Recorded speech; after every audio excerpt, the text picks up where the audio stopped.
Hello everyone, आज आपण बघतोय कल्क चॅप्टर.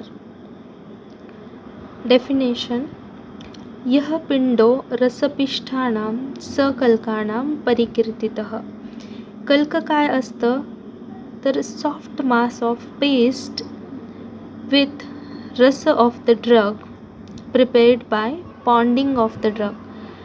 ड्रगला पॉन्डिंग करून त्याचं सॉफ्ट मास असलेली पेस्ट बनवणं म्हणजे कल्क. तर कल्क मेथड ऑफ सिनोनिम्स काय आहेत कल्कचे? प्रक्षेपक, अवाप. Method of preparation, third point, fresh drug जर असेल तर रब ऑन द स्टोन किंवा खलवयंत्रमध्ये त्याला पॉन्डिंग करून आपण पेस्ट बनवतो, त्यालाच म्हणायचं कल्क. त्याच्यामध्ये पाण्याचा वापर करायचा नाही. तर ड्राय ड्रगमध्ये fine powder mixed with water. Dry ड्रगची पहिल्यांदा पावडर करायची, त्यामध्ये वॉटर मिक्स करून पॉन्डिंग करायचं आणि पेस्ट बनवायचे. सिद्धी लक्षणं काय आहेत याचे? तर सॉफ्ट, फाईन आणि फायबर्सपासून फ्री असलेली पेस्ट बनली पाहिजे. त्या पेस्टचा colour,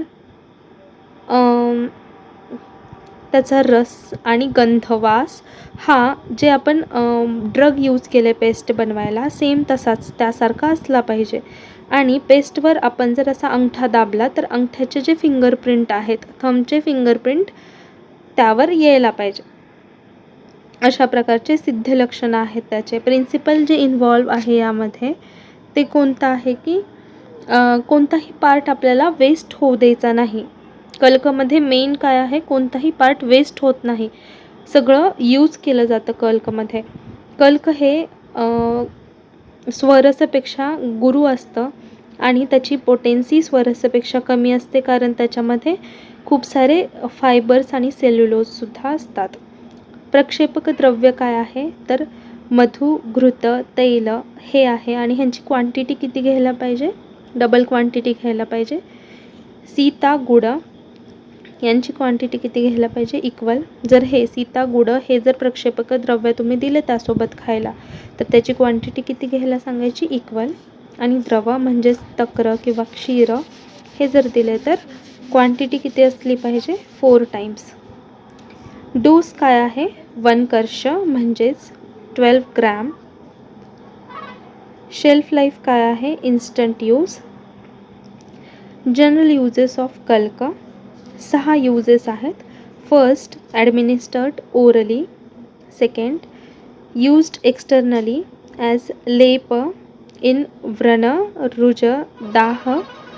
third, netrakriya kalpana. Fourth, अनुपान.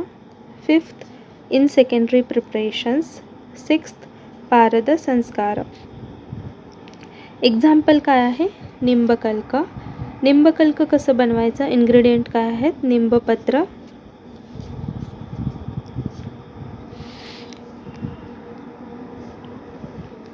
Method of preparation काय आहे? निंबपत्र छान धुवून घ्यायची, खलवयंत्रमध्ये टाकायची आणि त्याला पॉन्डिंग करत राहायचं, मर्दन करत करत त्याची पेस्ट बनवायची. त्याच्यामध्ये पाण्याचा वापर करायचा नाही. तर ॲक्शन काय आहे त्याची? कुठे वापरू शकतो आपण? एक्सटर्नल ॲप्लिकेशन करू शकतो व्रणशोधनामध्ये आणि रोपणामध्ये. आणि इंटरनल छर्दीहर, कुष्ठघ्नत, पित्तकफहर आणि क्रिमिघ्न. रसोनकल्क दुसरं एक्झाम्पल आहे रसोनकल्क, ज्यामध्ये इन्ग्रेडियंट आहे डिहस्क्ड लसूण बल्ब्स. मेथड ऑफ प्रिपरेशन तीच आहे की लसूण बल्ब्स डिहस्क्ड केलेले आहेत, त्यांना खलवयंत्रामध्ये टाकून रब करून पेस्ट बनवायची. ज्याचं अनुपान काय आहे? तिलतैल. निंब कल्कसाठी अनुपान दिलं नाही त्यांनी, पण यामध्ये दिले बघा. रसोनकल्कमध्ये अनुपान काय आहे? तिलतैल. इंडिकेशन काय आहे? वातरोग, सिव्हिअर विषम ज्वर. वातरोग आणि सिव्हिअर विषम ज्वरामध्ये आपण हे रसोनकल्क देऊ शकतो. इथे आपला कल्क चॅप्टर एंड होतो. कल्कचे उपकल्पना आहे चूर्ण. चूर्ण यानंतरचा चॅप्टर आहे, तो आपण नेक्स्ट व्हिडिओमध्ये बघू. थँक्यू.